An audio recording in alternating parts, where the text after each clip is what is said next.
Naquela noite, eles riram de mim como se eu não tivesse alma. Eu estava ali, no canto, segurando a bandeja, enquanto a taça quebrada no chão era um crime que, de repente, tinha o meu nome.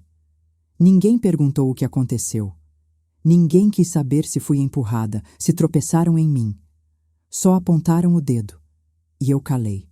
Engoli as lágrimas junto com o gosto metálico da vergonha.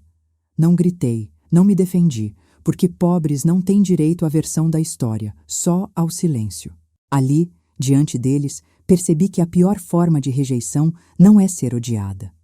É ser tratada como objeto descartável. Mas o que eles não imaginavam é que eu carregava um segredo que podia virar aquela noite ao avesso.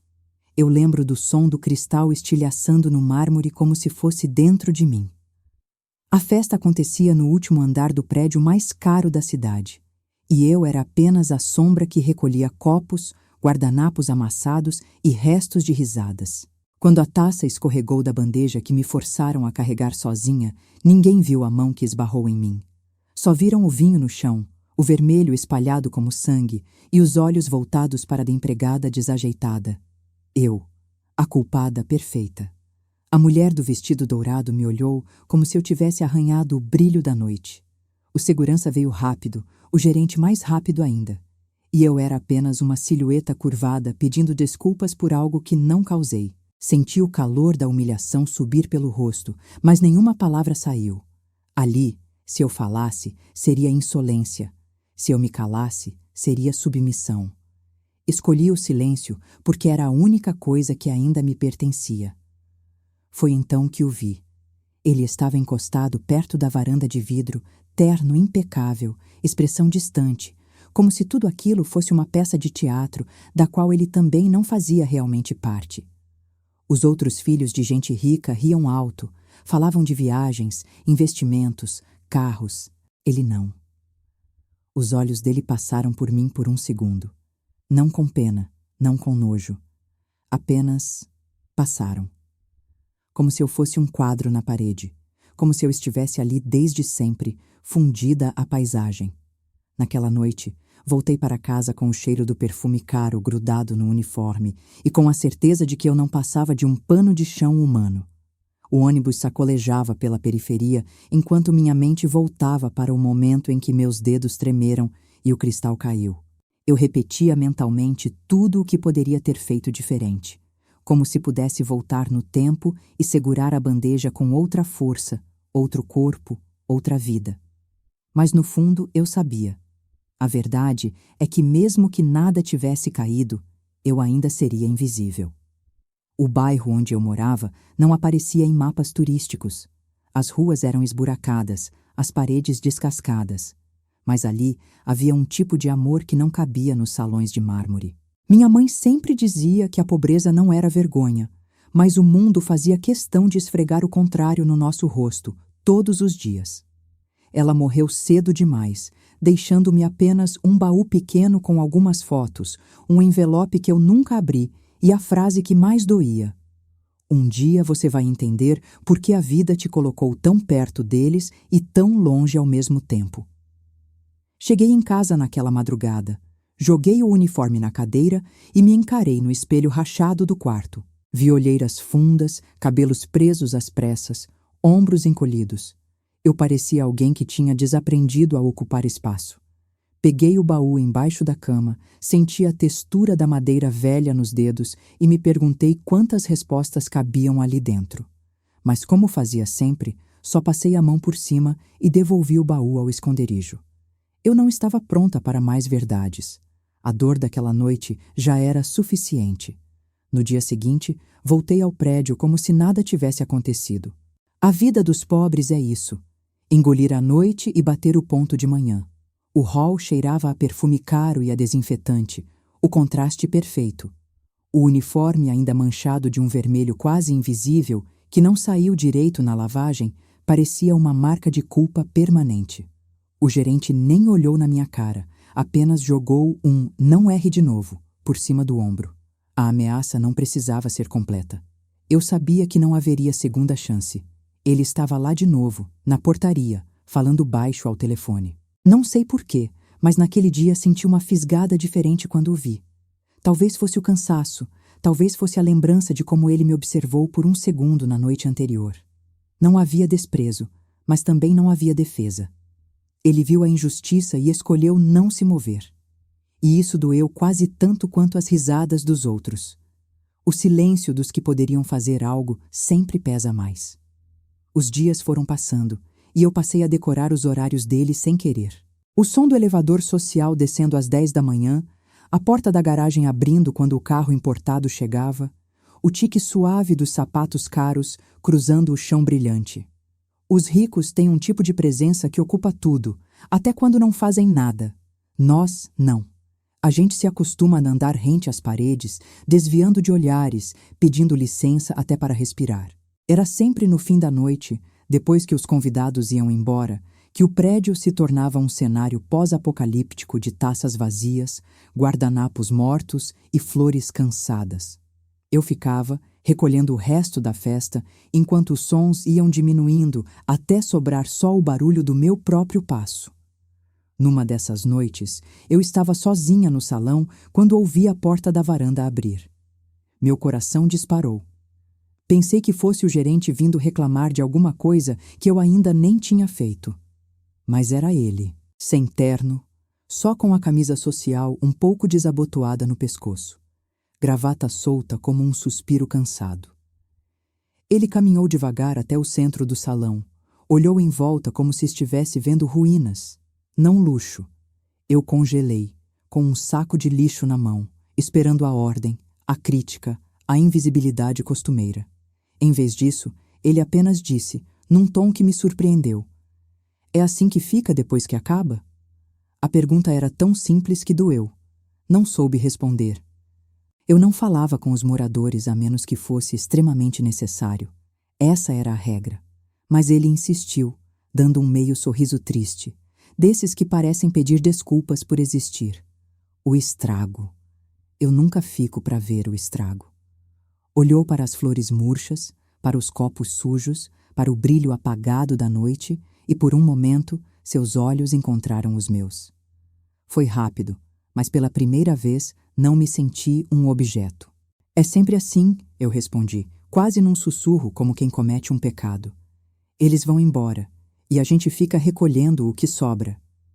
Ele assentiu, como se aquela frase tivesse acertado alguma coisa nele, como se, de alguma forma, ele também fosse um resto de alguma coisa. O silêncio que se seguiu não foi desconfortável. Foi um silêncio pesado, mas compartilhado.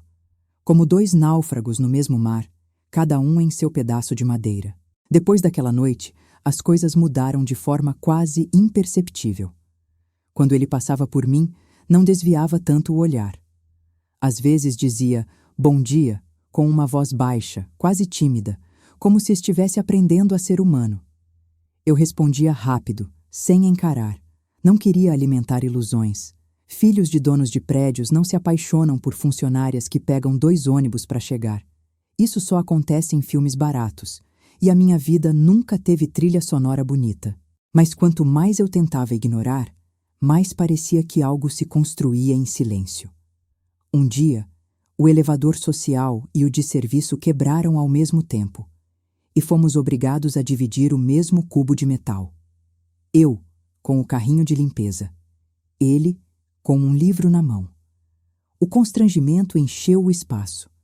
Eu sentia o cheiro do desinfetante misturado ao perfume caro dele e pensei que, talvez, a distância entre nossos mundos pudesse ser resumida ali, no cheiro.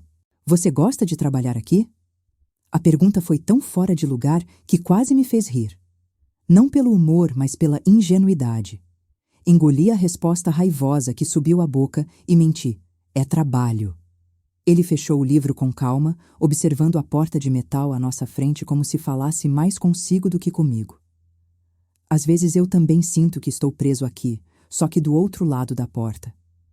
As palavras dele ficaram ecoando em mim, como uma confissão involuntária. Comecei a perceber que ele não participava das risadas mais altas, nem das piadas cruéis sobre empregados e pobres. Era sempre um pouco deslocado, como se ocupasse um lugar que não escolheu. Isso não o absolvia de nada, mas criava fissuras na imagem de vilão de novela que eu havia construído para os ricos daquele prédio.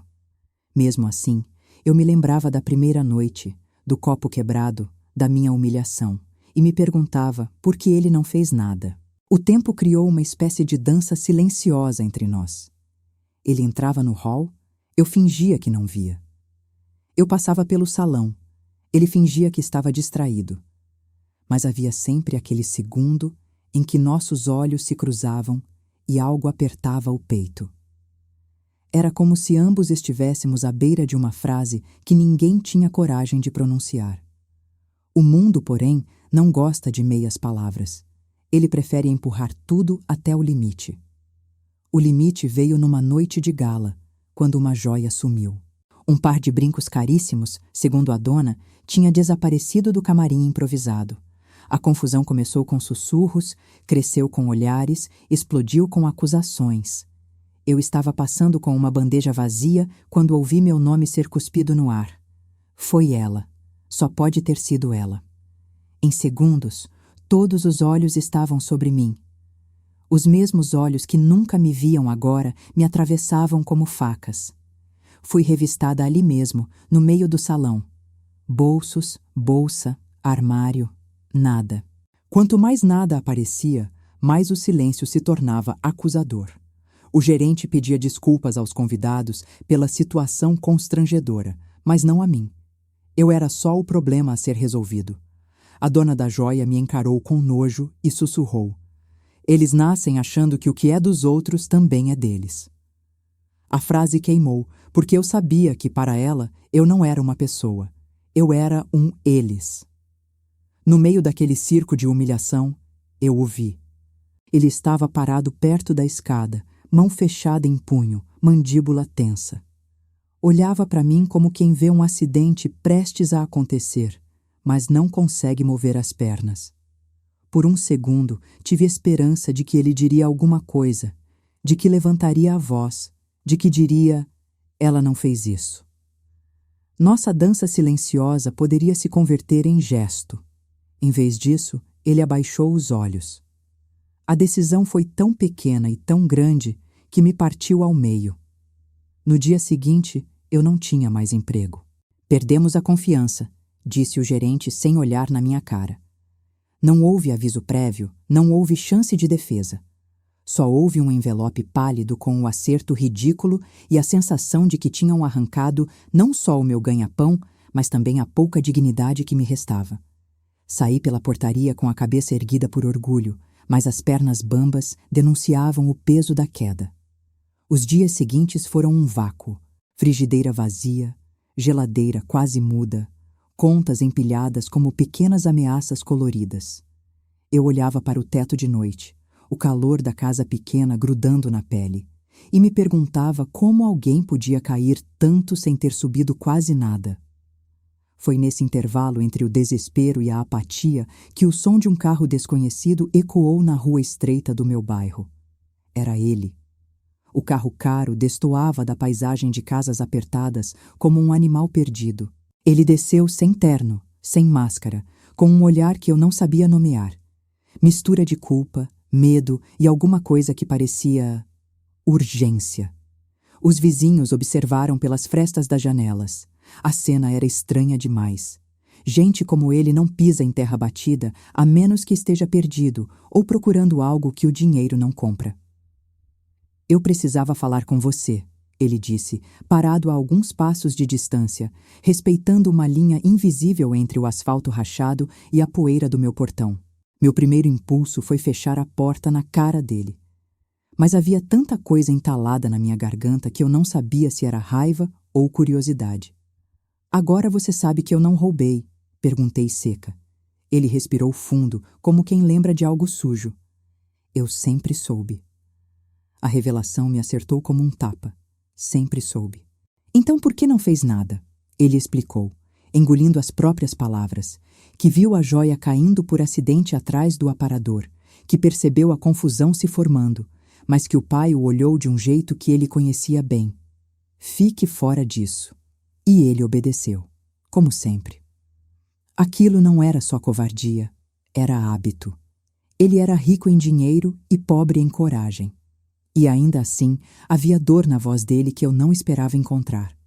Conversamos ali mesmo, na calçada, como dois exilados de mundos diferentes. Ele pediu desculpas não só pela humilhação, mas por todos os silêncios que me impôs. Disse que tinha crescido aprendendo que problemas se resolvem com cheques ou com gente sendo demitida, nunca com verdade. Eu não quero ser isso, confessou, encarando minhas mãos calejadas. Mas eu não sei ser outra coisa. Naquele momento, entre a raiva e a compaixão, algo em mim cedeu. Não sei em que instante a conversa virou confissão e a confissão virou toque. Só lembro da sensação estranha de estar perto dele sem uniforme, sem bandeja, sem escudo. Pela primeira vez, eu era só eu. E ele era só ele. Quando sua mão tocou a minha, houve um choque, não de conto de fadas, mas de realidade crua. Era errado, improvável, condenado desde o início, e ainda assim eu não recuei. Talvez porque ninguém nunca tivesse me olhado como ele me olhou naquele instante. Começamos a nos encontrar em lugares que não pertenciam nem ao meu mundo, nem ao dele. Cafés discretos em bairros intermediários, ruas silenciosas em horários improváveis, o banco de trás do carro estacionado longe dos olhos de todos. Nosso amor nasceu, cresceu e se escondeu nessas zonas cinzentas. Ele falava sobre o peso de ser herdeiro, sobre as decisões que vinham prontas antes mesmo de ele opinar. Eu falava da pobreza que me empurrava para baixo, mesmo quando eu tentava levantar. Era um amor feito de retalhos, pedaços de noites furtadas, mensagens apagadas, ligações sem nome. Eu sabia que aquele sentimento era como caminhar descalça em vidro quebrado, mas cada passo valia o corte. Quando ele me abraçava, por alguns minutos eu esquecia da taça, dos risos, da joia, do gerente. Eu esquecia até da poeira da minha rua. Era como se o mundo inteiro se reduzisse ao intervalo entre a respiração dele e a minha. Mas o mundo real não aceita ser esquecido por muito tempo. Um dia ele apareceu diferente. Mais tenso, mais distante. Sentei ao lado dele no banco do carro e pude sentir a notícia antes de ouvi-la. Meu pai quer que eu fique noivo, ele disse, encarando o volante como se fosse uma sentença. Com alguém. Adequado. A palavra ficou flutuando entre nós como fumaça tóxica. Adequado significava igual a eles. Significava longe de mim. Eu ri, não porque fosse engraçado, mas porque, de alguma forma, sempre soube que esse momento chegaria. O amor improvável tem prazo de validade desde o primeiro olhar.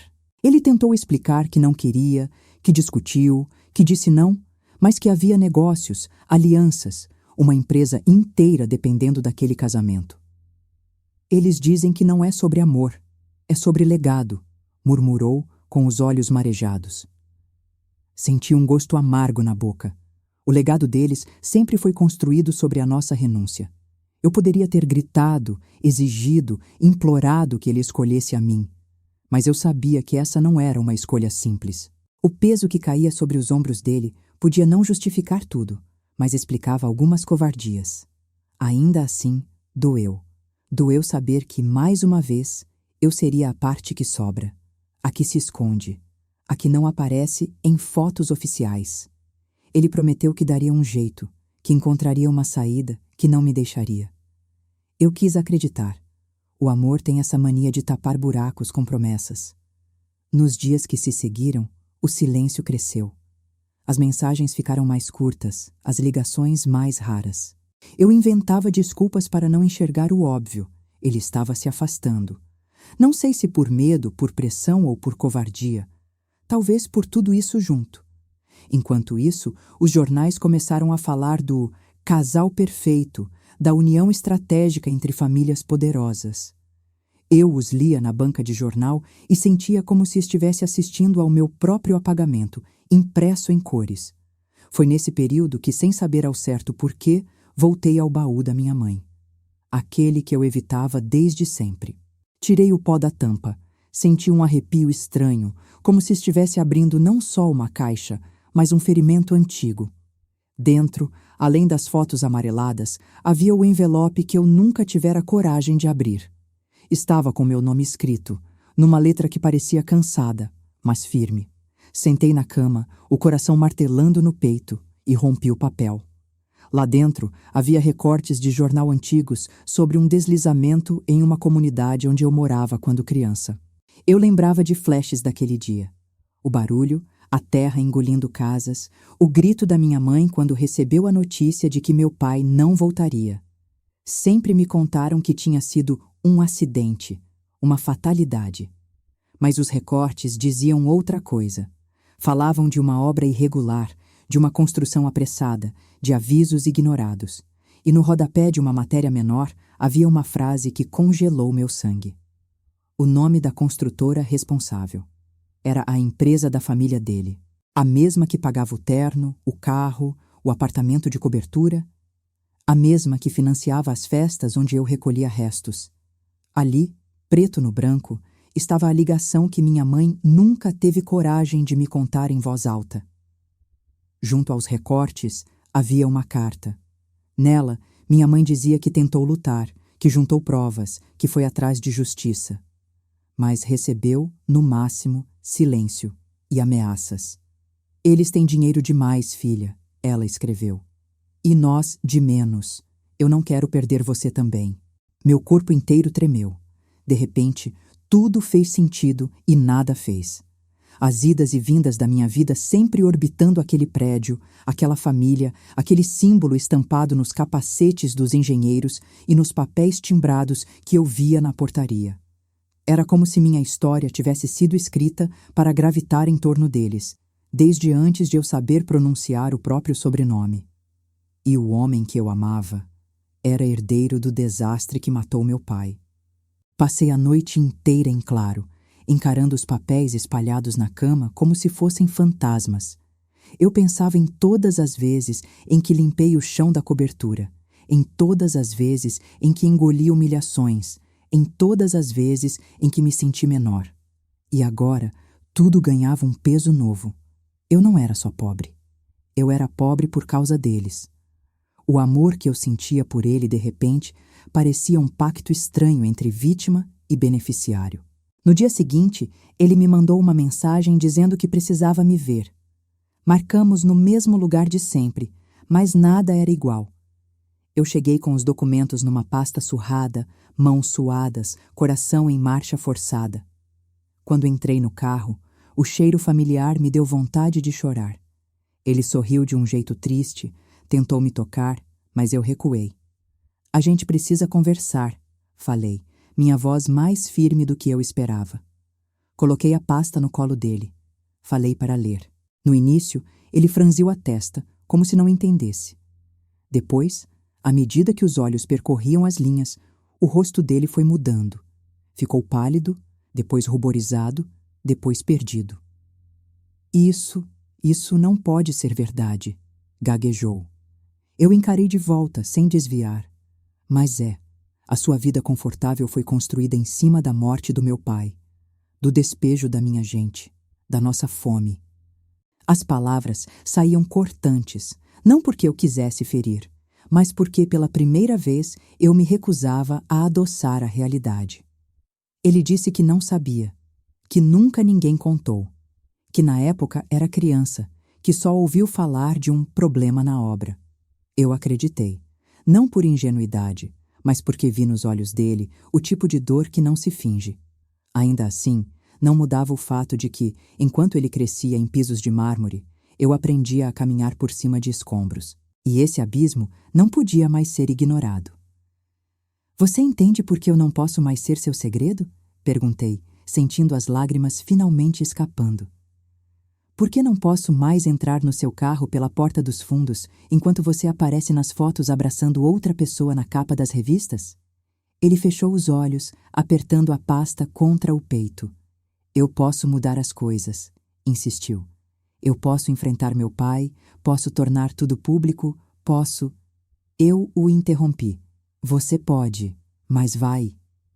O silêncio respondeu por ele. Era o mesmo silêncio da noite em que me acusaram de roubo. O mesmo silêncio de tantos elevadores. O mesmo silêncio de quem vive em cima de um vulcão de privilégios e tem medo de pisar fora do chão que conhece. Eu não o odiava. Ao contrário, talvez nunca o tivesse amado tanto como naquele momento, vendo-o despido de máscaras, pequeno diante da própria história. Mas amor, eu finalmente entendi, não é motivo suficiente para permanecer onde a nossa dor é normalizada. Saí do carro sem olhar para trás.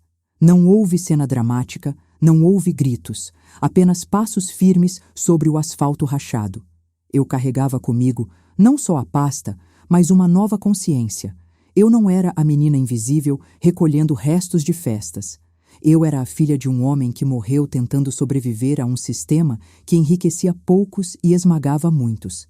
E agora eu tinha prova disso. Eu tinha um nome, uma história, uma verdade. E não iria mais me encolher. Os meses seguintes foram uma mistura de inferno e libertação. Procurei uma defensoria, mostrei os documentos, contei a história. Demorou, como tudo demora para quem não tem sobrenome importante. Mas, pouco a pouco, as peças começaram a se mover. Reportagens antigas foram reabertas, testemunhas esquecidas foram ouvidas. O passado voltou a bater à porta de quem achava que estava seguro atrás de portões blindados. Um dia, vi na televisão a imagem da empresa sendo questionada em público. O logo que sempre brilhou orgulhoso nas placas agora aparecia ao lado de palavras como negligência e impunidade. Não era vingança, era uma forma torta de justiça. Eu sabia que nenhuma quantia de dinheiro traria meu pai de volta, nem apagaria os anos de fome e humilhação. Mas ver a verdade sair da gaveta escura e alcançar a luz já era um começo. Ele me procurou algumas vezes. Mensagens, ligações, um pedido de encontro. Eu demorei para responder. Quando enfim nos vimos, foi em uma praça neutra, sem carros caros, sem uniformes.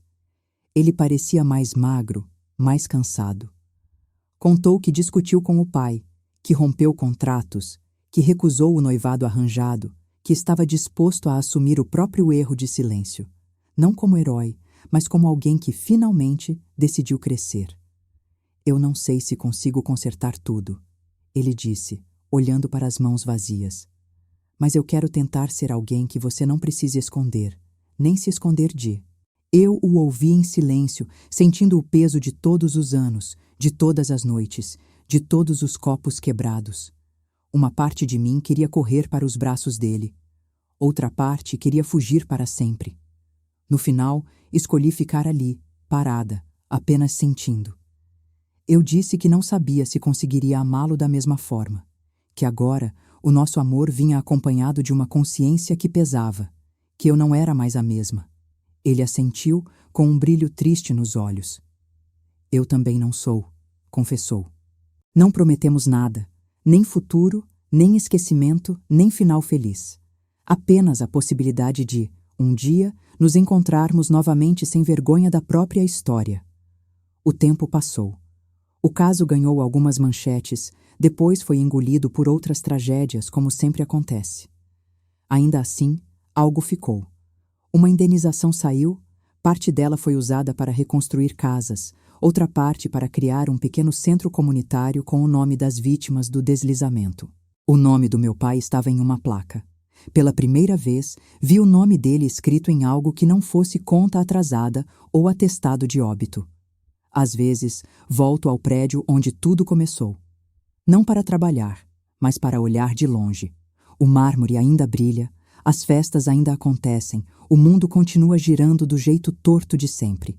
Mas eu não sou mais a mesma sombra.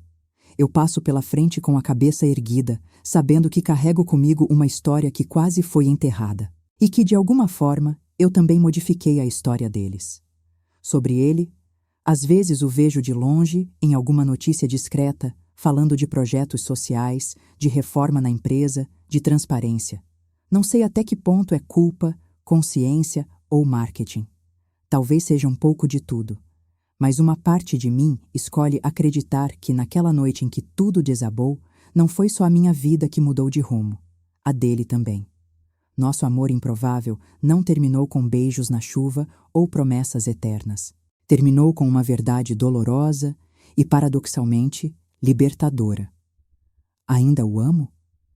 De um jeito estranho, sim. Mas é um amor que aprendeu a caminhar sem correntes. Ele vive numa parte de mim que não pede respostas.